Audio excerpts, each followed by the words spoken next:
Hello, my name is Hunter. I'm a senior in St. Helens High School. And my name is Gavin. I'm a junior at St. Helens High School, and we're pleased to be here today with Chris Larson and Hillary Pickerell from Vigor as part of our Manufacturing Month interview series. Chris is a superintendent. He began his career as a apprentice and slowly worked his way up to become a master welder.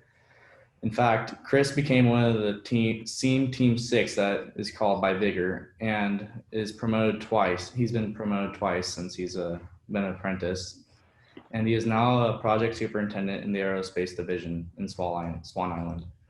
And Hillary is a workforce development manager at Vigor. Among her many duties, she helps Vigor attract, train, and retrain skilled employees to help Vigor serve its customers. Chris and Hillary, Chris and Hillary, thank you for joining us today. Thank you. Chris, so I understand that you've had the opportunity to work on a variety of projects during your career. Can you tell us how you worked your way up to your current position on a project superintendent? Well, it was a long road, but I showed a lot of aptitude and I worked real hard. I started, as I said before, a helper on some barge work that came through Clackamas shop where I originally started. Just worked my way through that, learning the skills, the small stuff, little bits of layout and fit up and stuff like that. Nothing crazy, just the little things that you learn as a helper. And slowly became a welder on swing shift. You got to make sacrifices sometimes, so I had to go to swing shift to be able to get up to the next level.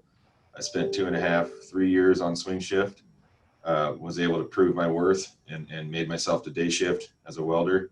And I was a welder at the Clackamas shop for at least 3 or 4 more years before I was given the opportunity to be a welding superintendent at what was to me a new facility, Swan Island, that Vigor or Clackamas had integrated into Vigor a couple years prior to me going down to Swan Island. And so it was a new facility to me. And we went down there and were able to do some pretty great things, make a lot of stuff happen. Overseen approximately 275 welders that were part of my scope of work was to ensure that their quality was the standard of the industry. And we increased our mechanized welding processes greatly to improve quality and ensure the product was done on time. And having done that, I proved that I was capable of overseeing a large amount of people and I had very good people skills. The employees trusted me, and I was able to keep a really good, tight-knit crew together. And so they gave me another opportunity to continue that in a different road that wasn't just welding in particular, but also fabrication. And the program was ground-based mid-course defense systems, and that requires a lot of organization, which is another one of my strong points. And so I was given that opportunity, and here I am today. I was in that position for 2 years, and then just recently continued in a very similar position, but overseeing the field teams that are now installing the products in which I helped build on Swan Island. So you've been helping a bunch of people and everything, and I'm just wondering, like, what important skills do you need to be an employee or coworker in Vigor? Well, there's 5 major ones that as a hiring manager we typically like to do, and it's you start with safety. Are you a safe employee? Do you have a good past? And do you have a good mindset for safety?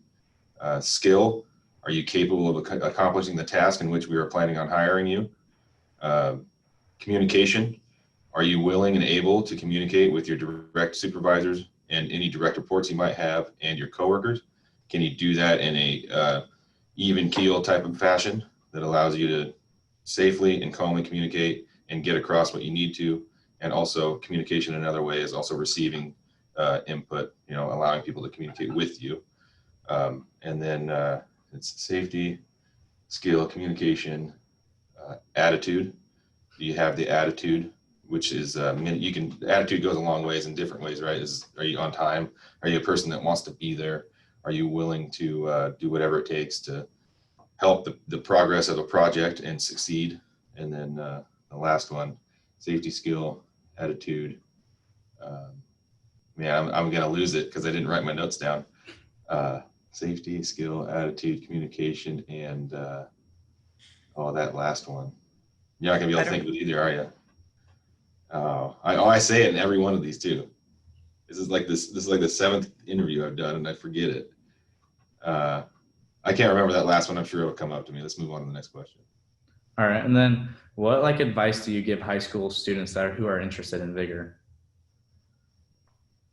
My best advice is to always to be ready to accept that you're not going to start at the top, right? That's one of the biggest things that needs to be understood, is that this is a big industry that has a lot of potential safety concerns, and we're not, and along that, there's a lot of skilled people in the field, and we have the ability to hire people that have been welding for 15 years rather than students that have just got into the field for the first time. And so one of my biggest pieces would say that always expect that you're going to begin as a helper, right? Typically, you're going to begin as a helper, and to embrace that, because if you learn from the bottom up, you're going to be a very well-rounded employee that is capable of achieving great things, because you know the intricacies from the bottom to the top. So if you work your way up from a helper to a welder to a fitter to a mechanic, right, and then to a supervisor and so on, you've been through every step, every layer, and you fully understand the scope of work that's going to be presented to you in the future. So just to embrace the fact that being a helper is a good thing, and that you will do good things and work your way up. And the other one, I thought of it, is attendance. Attendance obviously is huge, right? Because you can be the best welder, the best mechanic, the best supervisor of all the land, and if you don't show up every day, you don't mean anything to the company. All right. Yeah, that's all the questions I have for you. Thank you very much. Yep. And Hillary, we have a few questions for you also, if that's okay with you. yep, definitely. All right. So number one is, Hillary, I understand you're responsible for helping hire and train skilled tradespeople. What skills, qualifications, and experience does Vigor look for when hiring employees? So we have a number of hiring managers within all of the different crafts that we hire, as well as within our project management departments and different things like that. And so I frequently work with the hiring managers to determine what those skills look like, and especially for entry-level positions,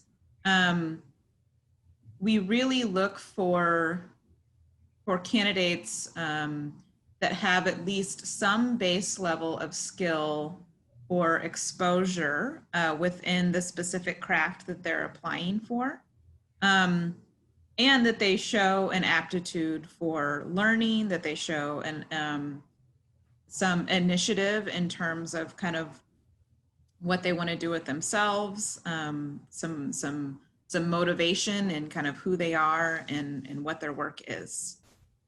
Wow, that's awesome. So we have another question here, which is, some of the viewers may be interested in working at Vigor in the near future or in the next couple of years. What is the process a job applicant must go through in order to be hired? Mm-hmm. So we actively post all of our open positions on our website, which is vigor.net. And you can go directly to the careers page. You can also type in vigor.net/careers. And from there, you can narrow your search down. You can filter by location. So especially in the Oregon and Southwest Washington area, you can filter your search by Portland, by Clackamas, and Vancouver. If you're interested in, working in our other locations, of course, you can also filter by Seattle, by Ketchikan, Alaska, whatever it might be. But that's the first thing to do, is definitely to go to our website and to see what positions are posted and what positions are available. I think it's also just a good resource to get familiar with what types of positions we're kind of regularly hiring for. And within the details of those job postings, it gives a good indication of some of the skills that we're looking for within those individual positions, within those individual crafts. And one of the most important things I think to note is that for Vigor, because we're such a large facility and such a large fabrication shop and ship repair facility, we don't really operate in the same way as smaller fabrication shops, where supervisors and other employees can really keep a close eye on you every minute of the day. And so rarely do we hire people right out of high school. Our preference is that you either have some level of additional training, whether that's through a community college, and even if that's for an additional year or whatever that might look like, and or some combination of training and or work experience. So even if it's, again, just some entry level work experience in like shipping and receiving, or in some type of warehouse, or in some type of industrial environment. If there's some sort of initial exposure to that environment, that's another good way to kind of get some experience and get your foot into the door. Well, that's good advice, so thank you. And the last question we have for you today is, as someone who works with Vigor and other education and community partners to recruit a skilled workforce, what advice do you give high school students who are interested in pursuing a career in these skilled trades?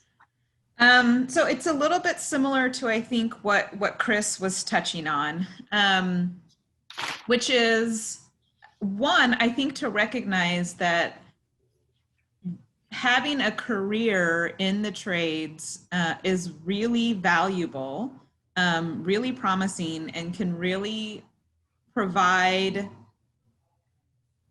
people with living wage jobs and really a lot of room for growth and advancement within your craft. So, like Chris mentioned, it's a good idea to keep in mind that it's going to take some time and some commitment and some dedication to work yourself up to different levels. So you're going to have to start it at a helper level, kind of learning the trade, learning the skills, learning the environment. And then as long as you're motivated, Vigor definitely is more than willing and more than happy to work with employees who want to advance and figure out what that looks like and what it means. And we will help you gain those skills and get to the next level just as high as you want to go. So I think there's always opportunity there for growth and development, and it's up to you to take it as far as you want to. I have a question. Mm-hmm. What is your favorite part of what you do? I can go first. So I would say, well, God, I mean, honestly, it's kind of hard for me to narrow it down to one thing. I mean, the favorite part of what I do is, I think, one, it's the people that I work with are all incredible people. And I think it's really awesome in my position to be able to help those people to learn and grow, and to watch them succeed is so fulfilling and so awesome. I love it. Yeah, mine's very similar. My ability to connect with people is one of my strong suits, and then to bring people together. So I've had a really fun time, especially under stress and the craziness of large projects. There's a brotherhood that gets formed, and for me, being a superintendent, to be able to be part of those brotherhoods was interesting and unique, because most superintendents don't get that opportunity. But I was a working superintendent as a welder, so I was still in the union, and I was still able to work the tools and still be their manager at the same time, which is kind of conflicting at sometimes, but it was something I was able to manage because I didn't have any direct reports. I just overseen the welding processes. So, but connection with employees is one of my favorite things. That's awesome. I'm glad you guys like your job a lot. Yeah, that helps for sure. I have one more statement, just as interesting, because lately I've been doing a lot of work on my own home, and it being in a skilled trade, I am extremely thankful for that, right? Having been in the skilled trade, it really gives you something to lean on later on in life. I know you guys aren't quite thinking about that just yet, but obviously the goal is always to own a home at some point in all of our lives, I would assume. And having that skill set that I learned from being a helper all the way up, even though it was steel, you still have a lot of the skills and the abilities to do that stuff on your own and not have to pay contractors. And, you know, and then there's a lot of pride when you're done with the project too. So that's something else to look forward to, that the benefits that go into your daily lives are also great. Yeah, I can totally see that. Yeah, that's great. So Well, I, as a teacher, I have a question for you. Could you list 1 or 2 or 3 skills or things, it could be a soft skill or a hard skill, that you find either valuable or very, very important for a student to have? So if they, or even what you would expect them to walk in with? I would say I neglected to mention this in any of the responses that I gave, but the values of Vigor as a company are truth, responsibility, evolution, and love, and we really hold our employees accountable to those values. And so it's great if you have the technical skills that are required in whatever position you are at whatever level. But the most important thing is to literally be a decent human being, and to, you know, be kind and respectful towards your fellow coworkers. And so if those things aren't happening, then there's not alignment happening. And so I would say that's probably one of the top ones. I'm gonna double down on that, because there's a certain boss I've had for years who has some certain sayings and things like that. But what he would say is that, you know, if you can't, you know, read a tape, we can train you to read a tape. We can't train you to respect people. We can't train you to be more respectful or to care about other people's values or their, you know, whatever it is you want to talk about soft skill wise.